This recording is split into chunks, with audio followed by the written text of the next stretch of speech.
everybody, I'm going to read chapter 6 of Escape Across the Wide Sea. If you remember, they were on the ship and found out that they weren't actually welcome there, and so they had to pay the captain and they had to pay the first mate, or the mate, whoever let them on, Gabriel. So the captain, this is chapter 6, and so we are now in fall and winter 1686, part 2, the voyage. The captain, his two mates, and Gabriel lived in the aft, or rear of the ship. My duties were to bring the captain and the two mates their meals, clean their cabins, and attend to their other needs. These men drank and quarreled a great deal. Collecting their food in the galley, or kitchen, gave me an opportunity to get away from the men and also go see Mama. Mama endured the sailors' taunts, and she served their meals in the mess room, a place swarming with cockroaches. But fortunately, there was one man who looked out for Mama and me, a small, bald man with a red scalp and kindly eyes. Though his name was Jacques David, everyone called him Cook. "You're limping. Let me take a look at your leg, Daniel," Cook said. It was our second day at sea. I unwrapped the bandage. Since the day before, my wound had swelled into a big fleshy ball that was red around the edges. When he pressed the sore with his finger, gooey yellow rot oozed out. It even smelled bad. Embarrassed, I quickly rebandaged my sore. "Does it hurt?" asked Cook. "Yes," I answered. "Don't tell anyone, please." Of course, Cook fetched Mama. Soon they had me lying on the cook's berth in a small room attached to the galley. "I've had some practice draining wounds, madame," Cook said. At this, I squirmed all the more. Mama sent one of the sailors in the galley to find Papa, who joined us a few minutes later. "The wound has rot inside," said Cook. "We must open it."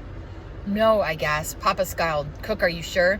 If we don't act now, the rot will grow worse and your son will lose his leg." "You must do what you think is necessary," Papa said. "Papa, no," I cried out.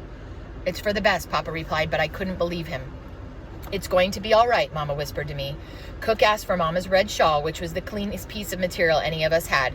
With a sad look, she ripped her treasured shawl in half. "Mama, don't let him touch me," I pleaded. "I'm sorry, son." My father held me steady as Cook gave me a drink that blazed down my throat. Cook passed the knife through the flame of his lantern. "I'm going to start," Cook warned. I bit down on a piece of rope Cook placed between my teeth. The knife cut and burned at the same time, and I thrashed about so much that Cook stopped his work. "You must hold still. Now I will begin again."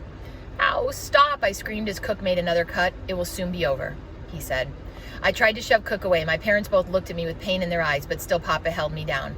"One more time," said the cook. "The knife scalded. The wound will heal now that the rot has been drained." Cook poured a liquid on my wound that made it burn even more. Mama squeezed my hand while Cook ripped the piece of Mama's red shawl into strips. Then he bound up my leg with it. The rest of the day I was allowed to rest in the hold. My bad leg ached. Mama gave me some dried beef and left, and then Papa came.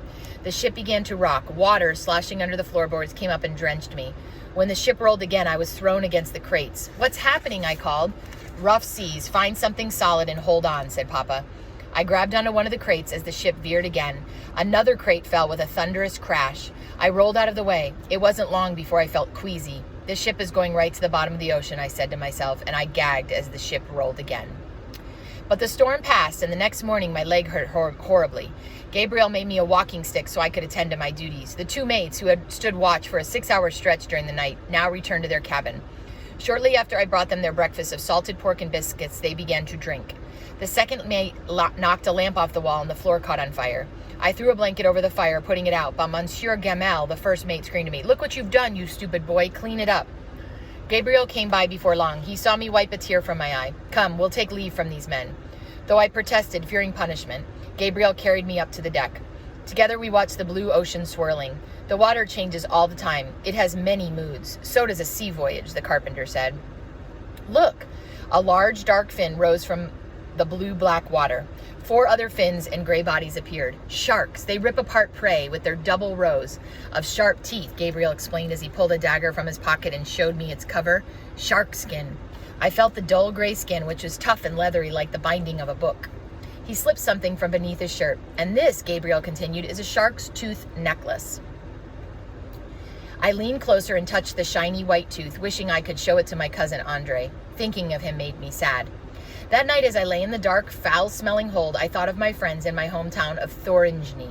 I don't know if I'm pronouncing that right. Thorigne, with a little line over the E. I remembered playing tag, hoops, and flying kites. After our pastor gave us instruction in Latin and the Bible, we'd run yelling and leaping down the river. Now, every evening I scratched a new notch with my knife in a plank above my head to mark the time. My parents and I prayed aloud, and then exhausted from our labors, we slept until the sailors' bells called us to work. Every few days, Cook came to let the rot out of my wound, and finally a scab formed, and the wound didn't hurt quite so much, and I was getting better. The men taught Papa to tie notes and fold sails in alternating layers. Mostly he was made to repair the torn sails. 2 weeks passed, and there was still no sight of land. Surely we'd come to Spain soon, I thought. But no one seemed to know, and Papa would not ask the captain. It was the custom. I'm just moving up to a closer parking space at Ballet. So hang on a second. Oops. So sorry about that. I just want to get a closer parking spot. There we go. All right. And Papa would not ask the cabin. It was the custom, Gabriel said, for the captain and first mate to keep the whereabouts of the ship and plans for docking a secret from the crew. On the Sabbath, the captain led a church service on deck, and the crew members were relieved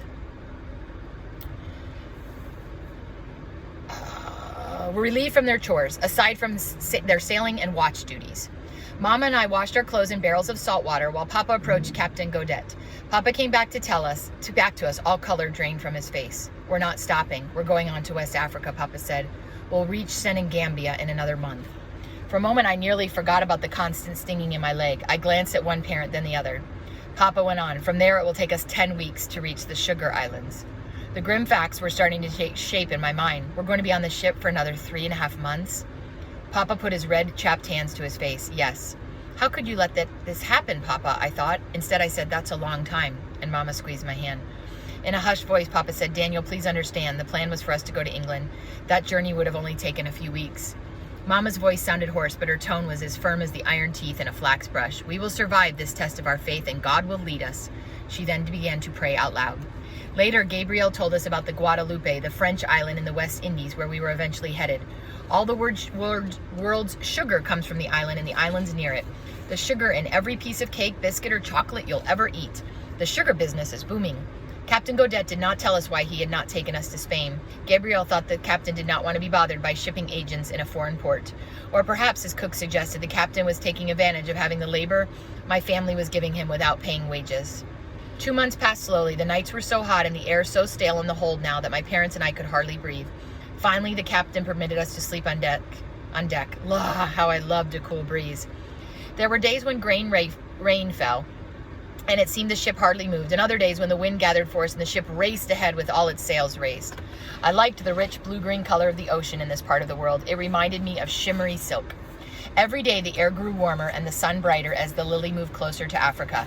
One day, a cloud of white gulls circled overhead, flapping and screeching. Seeing birds means we are closer to land, Gabriel announced. Will we get there today, I asked. Yes, today. That afternoon, smooth green hills came into focus, then melted into the mist. Scattered against the rich foliage and white sandy beaches were clusters of huts. At the end of the distant shore, the water was light green and luminous. I can't wait until we get to land, I told my friend. Gabriel's chubby, pocked face grew stern. I must warn you. Within the next few days, you're going to see some things that will frighten and upset you. And now we're on chapter 7, the slaves. The Lily rounded a bend of land and skimmed toward an ugly, high-walled stone house. The captain signaled the ship's arrival with the firing of a cannonball. Boom! I put my hand over my ears. Someone from the fort fired a cannonball in return. The sailors cheered. When the ship anchored, Captain Godet approached my family. We will be docking at Cape Verde for several weeks. You will have an opportunity to go to shore, but I ask that you stay out of our business here. When the captain marched off, Papa said that Cook would be taking us to a market. I wanted Gabrielle to come with us, but Gabrielle was busy oiling locks and keys, and I wondered what they were for. The hot sun shone on my back. At last it was time for us to go to shore. I hoisted up my leg to get into the supply boat and suddenly felt my wound open up. My leg throbbed, but I tried not to let anyone see that I was in pain. Nothing was going to stop me from going on land. An hour later on shore, I ambled along the beach with my walking stick. At the market, people draped in loose-fitting materials of all colors sat on stools in front of their wares. That's their products. Cook said they were Senegambians. They sold oranges, melons, pottery, and other odd items. Horns and spoons and dagger handles carved in the shape of animals. I breathed in the damp, hot air. I'd never seen dark-skinned people before. I had a few decorative designs of brown dots and lines inked into their faces and arms. A few of them had those. Young Senegambian children ran about naked. Mama's eyes opened wide. Her lips drew into a frown. Stay near me, Daniel. A boy my own age sat on a stool eating an orange. He wore a single piece of woven cloth with stripes of orange, black, and red. Both men and women wore their cloth wrapped around their shoulders and their waists. Some had matching head coverings. The women's bracelets chimed as they moved. Their backs to the shadowy green forest, they laughed and talked in a strange language. I liked the sound of their words. Papa whispered, "Look, Daniel, a man weaving." The weaver, who wore a blue striped tunic and wide breeches similar to a lady's petticoats, kneeled on the ground. His loom was made of 2 thick posts rammed into the ground and connected by a top plank. He wove a narrow strip of striped material while beside him a young girl wound red yarn. Colors, patterns, and designs everywhere, I beamed. The colors in this place were even brighter than the ones in my father's weaving shop. I've never seen fabrics like these, Papa marveled. Though the cloth is rough, the colors are extraordinary. The patterns are wonderfully inventive. Papa bent down to talk to the weaver. "C'est magnifique," he said, and the weaver smiled. "Magnifique," Mom agreed. Papa examined the display of woven material. The Senegambians' looms are small. They must sew these strips together to make larger textiles. "Let's buy a strip," Mama suggested. "Choose the one that's mostly blue," I said. The deep indigo blue reminded me of a peacock's tail. I'd see peacocks in the garden of the nobleman's house where Papa used to deliver silk. Mama traded a bracelet for the piece of cloth. Its red, orange, and green bands stood out against the indigo. A young Senegambian woman grinned at me. She took an orange and with a knife shaved off its rind. It fell in a spiral to the ground. The woman handed it to me and I sucked the sweet juice. Soon my parents, cook, and I feasted on fruit. I swatted the buzzing flies away. There's a picture of a bird here. Cook gestured to a man who was selling colorful birds in cages. "I'm going to buy a bird," Cook announced. "Please, Papa, I want a bird too," I said. "No," Papa told me. "We have a very long voyage ahead of us and I won't stand for a bird squawking at me in close quarters." Cook traded a bottle of rum for a green parrot with yellow eyes. How I wished he were mine. Cook smiled. "I'm calling him Pepe," he said. "Pepe," mimicked the parrot. "Hawk?" A white-haired man started to beat rhythmically on a drum. Clapping their hands, the Senegambian children joined in a dance, and the women sang. I found myself clapping my hands also until Mama grabbed my arm. "Daniel, stop." "Let Daniel enjoy himself," Papa said. "Jean, we've been all cooped up for so long on that ship. But what would our pastor say if he saw—" Even Papa clapped. "Many in our church consider dancing to be improper," he said, "but others disagree.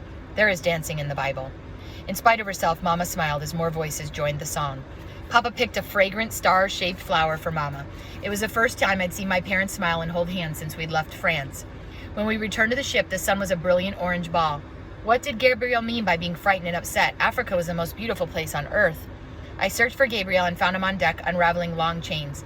"Go along, I don't have time for you now," he said curtly. "This is the busiest part of the voyage for me." His words stung me like vinegar. What had I done to make him act so unfriendly? During the next few days, there was much activity. Crates of gunpowder and firearms, bottles of brandy and rum, knives, kettles, and glass beads were hauled out of the ship. The holds were now almost empty, leaving a hot, cavernous space. Oranges, melons, salted fish, rice, and barrels of fresh water were brought in. The captain and crew continued their patterns of sober friendliness and drunken arguing. The latest arguments had to do with finding new sleeping quarters for me and my family. The sailors slept in 2 small rooms at the bow of the ship. It was decided that my parents and I would move into one room and all 7 sailors were to share the other. I did not understand why I would no longer be allowed to sleep on the deck. Then one day when I was on the deck with Gabriel, the gates of the fort opened and 100 Africans were brought to the ship. They wore iron collars and were chained together at their wrists. Their trains dragged and made clanking sounds as they moved. The sailors forced the Senegambians to the center of the deck with whips, while the one-eyed first mate stood in the middle of the ship directing the action. My whole body stiffened as the prisoners walked past me. What terrible things had these people done in order to be chained this way? I couldn't watch anymore. Where was Papa? Papa should have never brought us onto the ship. I had to find him at once. As I neared the ladder that led to the holds, I saw the sailors forcing the Africans to lie on their backs or stomachs. They had been packed so tightly they would hardly be able to move. There was screaming, crying, and shouting, and I clenched my jaw. One girl about 4 years old looked at me, her large brown eyes full of tears. Her hair was nicely braided and wound on top of her head, and around one of her arms was a shiny copper bracelet. She wore a wraparound skirt of the same indigo cotton that Mama had purchased. She clutched a curious wooden doll that had a small head, long neck, and stiff arms and legs. The doll was also wrapped in indigo.